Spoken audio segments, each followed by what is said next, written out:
Hello, and welcome to this episode of Talking About Rock, sponsored by School of Rock, Rochester, New York, where you can book a free trial lesson online or call or text 585-400-ROCK. And don't forget, you can catch up on all our interviews on all the audio streaming platforms and subscribe to our YouTube channel. We have new episodes for you every Saturday. Simply search for Talking About Rock. And check us out on our new website, talkingaboutrock.com. On today's show, we have for you the progressive rock, jazz, and metal band EPIC TANTRUM. The origins of the band started in Syracuse, New York in 2007. Formed by guitarist composer Paul Ligner and Peter LaVine, they began recording instrumental classical guitar pieces. They then added Greg Ross on bass and Z on drums. They went on to release their double album debut, Abandoned in the Stranger's Room, receiving accolades for great playing, impressive songwriting, and being dubbed a force to be reckoned with in progressive metal. Coming up, we speak with Greg Ross from EPIC TANTRUM, next on Talking About Rock.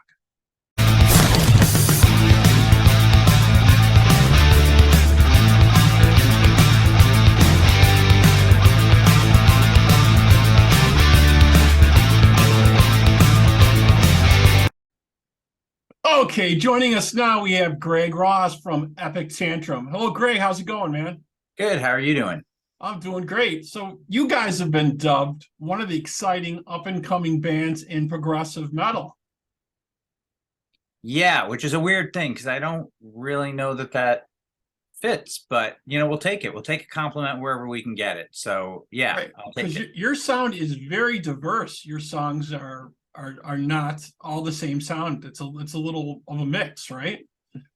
Yeah. So to me, like the prog, I always sort of viewed, and I'm guessing if like someone who's like an editor at Prog magazine hears this, they'll probably throw up a little in their mouth. But to me, prog was always sort of a catch-all. Like right. Prog bands would write a ballad, and then they would do like a heavy song, and then they might do something that's really ornate, symphonic type thing. And so prog was kind of a catch-all for a band that didn't just follow one simple pattern.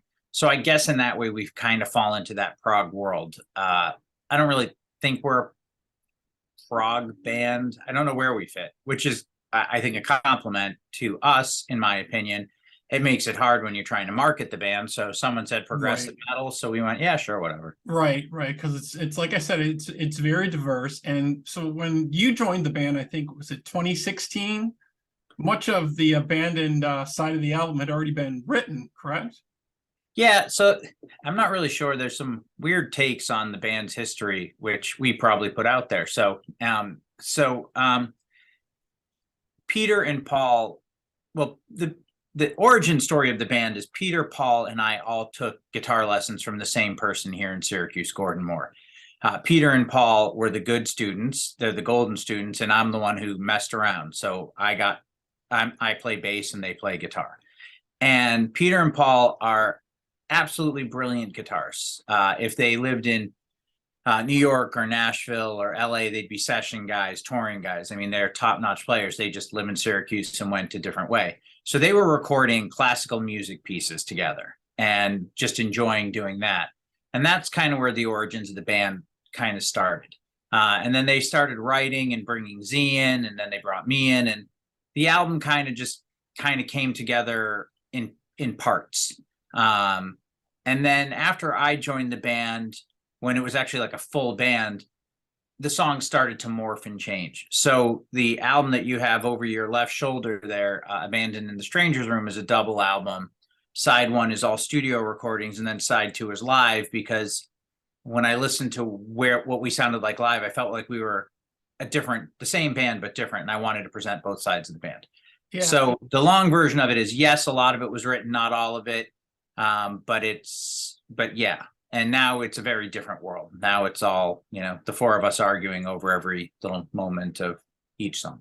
Right. Yeah. I thought it was a very, very gutsy move to come out with the debut, but really neat with a studio part and a live part to kind of showcase that live sound for you guys. I thought that was a really neat idea to come out of the gate with, for sure. Yeah, I thought it was kind of ballsy on our part. Also, like you never know if you're going to get a second album.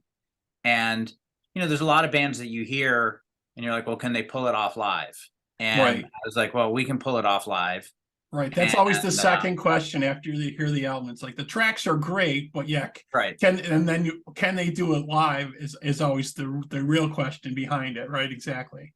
Yeah. And so, not knowing if there would ever be a second album, I thought, well, let's just put everything out there. And I know we actually got some people saying they put out too much at once, and I was like, well, you don't have to listen to it all at once, but yeah, and then to that point, we put out the record in January of 2020, and 2 months later, the world completely changed. So right, the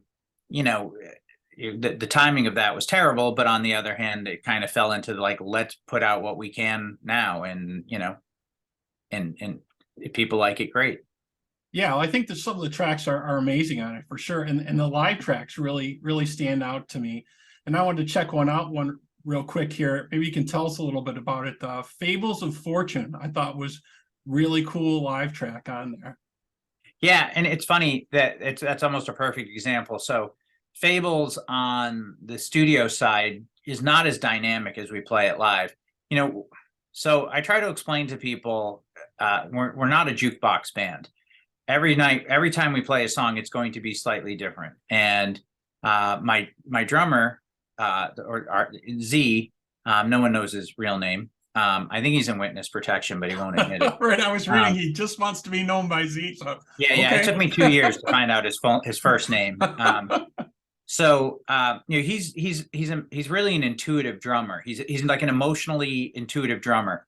So if he feels like going somewhere different, he just does. And as a bassist, it's like there's a certain amount of like a roller coaster, like, well, what's going on now? But it makes playing music a lot more fun. Like there's no taking off a minute in the songs because they're changing. So if we played the same song 3 times in a row, it's going to sound different all 3 times. And there's a lot of like all of the solos are improvised. Those guys hate playing the same solo over and over again.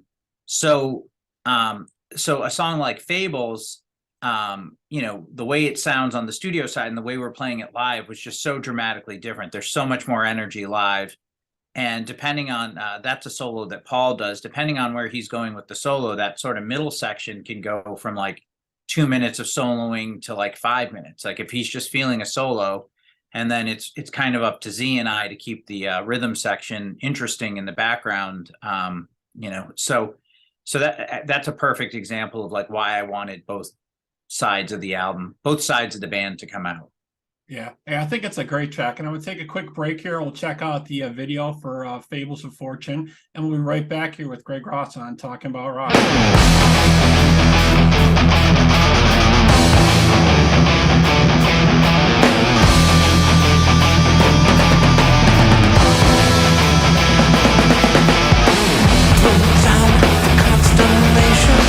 Some kind of sign. Offer up my sins and sorrows for mine. My life taken for granted and my love to find.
Okay, we're back here on Talking About Rock. Just checked out the video for Fables of Fortune.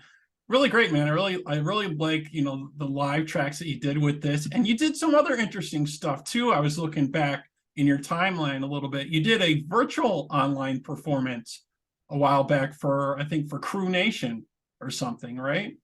Yeah, when we were all quarantined, we were part of a thing. Live Nation has a group called Crew Nation, which was to sort of support all the crew that was out of work. And we were sort of the unknown band that they threw into the mix. So it was, I don't remember everybody that was on it, but I remember Joe Satriani did something for it. Soul Asylum was in it. Big Head Todd and the Monsters, someone from Kansas was a part of it. The guitarists from Alice Cooper were a part of it. Trans-Siberian Orchestra gave us a song near the end. And yeah, and I'm forgetting some huge names. There were some really, really big names, and we kind of got shoehorned in there. And I think people were kind of like, what the hell is this? But it was great, and it was a lot of fun, and it raised a lot of money for Crew Nation. So we were happy to do that. Yeah, and the videos were really turned out really well. I watched a couple of them you guys haven't posted on your site. That was pretty interesting. That's why I wanted to bring that up and check that out. You also have another interesting video which I caught. You got a cameo intro from Gilbert Gottfried from one of your songs, which was an interesting choice, but I thought pretty unique as well. So the story behind that was we were getting ready to do our record release party, and I thought it would be, so we were doing it in an IMAX theater here in Syracuse. So we were having videos projected above us while we played. And I thought it would be funny to have a celebrity introduce us. And I don't know that many celebrities that I thought, and I was sitting in a Denny's. I had a laptop with me. And at that point, what do you call it? That service where you get people to send you messages. I'm Cameo. blanking on. Cameo was new. Mm-hmm. And so I sent him an email and I said, this is what we'd like you to do. And I hadn't left Denny's and we had it back. Like I had it back in like 5 minutes. And he kind of followed instructions. And, it's Gilbert Gottfried, what do you expect? Right. So Right. we didn't tell anybody about that. So like now imagine you're in this IMAX theater watching a band and there's this huge, screen, like it's an IMAX screen. And there all of a sudden Gilbert Gottfried's face just appears on this thing and starts yelling at us. And, and it was great. Like in the notes, I was like, just make fun of us, tell us to play a song and count us in. And he kind of did that, but it worked. And so we posted it on there. And what was interesting was like some people knew him as Gilbert Gottfried, the comedian, and some people were like, is that the guy from Aladdin? Right. So, right. He's real famous for that role. But I'm sure everybody was like, didn't know what was going on. I'm sure you got a great crowd reaction from that. Yeah, that was funny. It was weird because I knew it was coming and I could kind of see people the way it was set up, but I couldn't. So I was, it was one of those, what did you think of that the next day? So. Right. I'm sure it took them by surprise, but like I said, very interesting and very unique, Yeah. for that. So with all this stuff going on and the new album's been out for a while, are you guys working on new material currently or? Yeah, we had already started working on new material when Abandoned in the Stranger's Room had come out. Of course, then we went into quarantine and we were listening to it. So it was like, oh, I want to change this. I want to change this. I want to change that. And, it's been harder to get momentum going and get excited. Now that we're playing some shows, we're starting to get back into it. So we've recorded a bunch of tracks. I think we have like 3 songs that we've recorded that we've got to go in and, kind of do some vocals on. And then we're doing some improv stuff. So one of the, we're going to take 2 tracks that were just completely improvised and, kind of put that out as like a 5-song EP. And that's something we've talked about maybe doing live in the future is just like, okay, for the next 5 minutes, we're just going to make up something on stage and see if we can pull it off. And if we can, great. And if we can't. Right. And a lot of folks, they just release like singles here and there too nowadays. Yeah. I see, they kind of build it up like they used to back in the day. You would get like a single or 2. And then like a month later or something like that, you would get the album. We've almost kind of reverted back to that. I know a lot of people are doing that now. Yeah, I think that's similar to what, I don't know if that we'll do an album, right? I think our goal right now is like, if we like a song, we're just going to record it and finish it and put it out and then eventually compile that into an album. I mean, the music industry, as you said, has changed so much, and so much of it's consumed on Spotify, and Spotify likes singles. So, Right. but we don't really care that much if it comes out on an album. We just want to put out stuff that we are proud of, and so we have a bunch of stuff that we're working on. The hardest thing is if we're playing shows, it's really hard to work on and record new material. The songs that we play are not easy to play, and so it's not like if we take, like, for these shows that we have coming up with Nektar, we have to spend the time that we have when we rehearsed really getting those back so that we can play them, and so I think after these 3 shows, we'll probably take a break for a while from shows, and then just try to get some stuff recorded and all that. Right. Try to concentrate on that. And what I'm seeing, you guys keep getting referred to as the bastard children of Rush and Steely Dan in articles that I've read. And I've also myself heard little hints of some Alice Cooper in there as well. You're the first person to say Alice Cooper. In some of the vocal feelings, I could kind of get that a little bit, because it's kind of a little creepy on some of the vocals sometimes. Well, I can hear the creepy. So I guess that's it. Yeah, I've not really heard Alice Cooper before. And it isn't, interestingly, I don't know that anyone in the band has ever really talked about Alice Cooper, but when I go to rehearsal Thursday, I will definitely bring it up and say, like, I mean, I know Paul probably is pretty familiar with Alice Cooper's catalog more than anyone else, but yeah, just a little vocal feeling I got, but you definitely can hear the Steely Dan influences, in the stuff for sure. One of the new songs we're going to be playing on these dates with Nektar, I completely ripped off Asia in one part. So, it's almost too obvious, but like I refer to it as the Asia section of the song. So well, they're another phenomenal band. So you guys were talking about, you guys are going out with Nektar for Remember the Future 50th anniversary tour, and it starts in March in Boston, Massachusetts. It looks like. Well, the tour, they start March in Boston. Okay. So we're doing the upstate New York run. So we'll be hitting Albany, Syracuse, and Buffalo. So March 9th, we're in Albany at the Linda. March 10th, we're in Syracuse at CNY Jazz. And then March 11th, we're in Buffalo at the Cave. And there's tickets still available for the Albany and Buffalo show if you're interested, but the Syracuse show is sold out. But there are tickets still available for the other 2, and it's pretty cool. I mean, Nektar is going to be playing Remember the Future in its entirety. And they have this crazy, I don't know if you've ever seen it, but they have this crazy, like, it's like a steampunk contraption of like all these video projectors. And so there's like 6 projectors that project over them while they play. And so it's like a really cool audio visual type show with them. And, we'll come out and do our big guitars and, and I think it should be a really fun show. And if you like prog rock, I think you'll enjoy it. And if you just like big guitars and, energetic music, I think it'll be a good time. Yeah. We'll be entertaining if nothing else. Yeah. It sounds very cool. I'll definitely be at the Cave to check that show out. But cool. If folks want to know more about you, should they check you out on your website, or where should they get your info, on Facebook or? I mean, EPICTANTRUM.com exists, but I would imagine Facebook and Instagram are a little bit busier. If you go to Facebook, I think we have links to I think all our videos are there.